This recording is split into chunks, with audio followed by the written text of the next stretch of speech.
Assalamualaikum mga kaumisakan. Katayap man apamirito ako sa budi apsisatinan. Pia kayawan akandaan dia karaakan para mapiyaka perito na diskanian dumakat.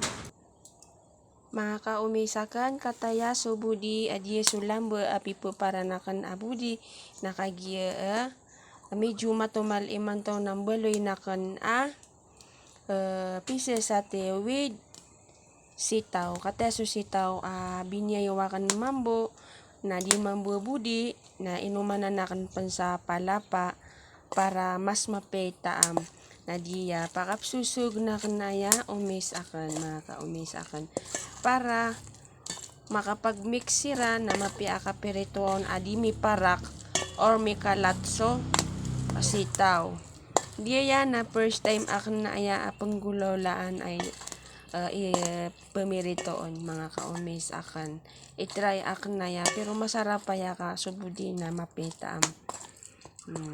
Basta madakal so palapa na pento na nitinda ka na basta madakal so palapa yan mga kaumis akan na mapitaam. Kataya mga kaumis akan tuguna kan na kami kayaw din so kara.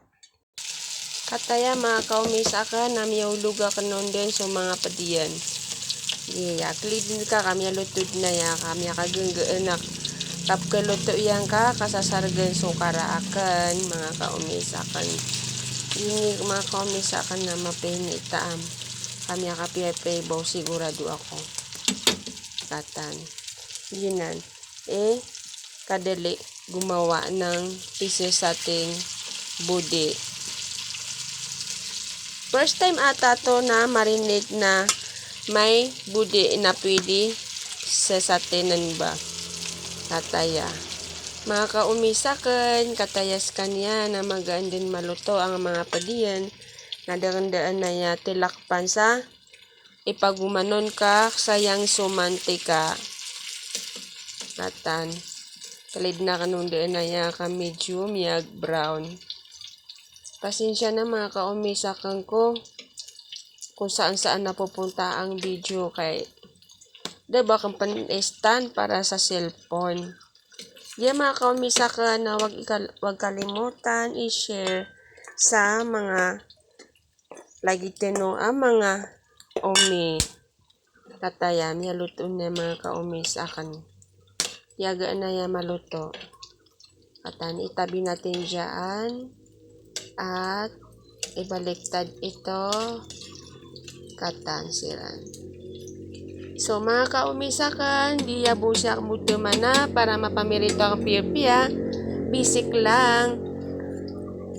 At huwag kalimutan i-share ang video at i-like at i-follow ako dyan sa page ko.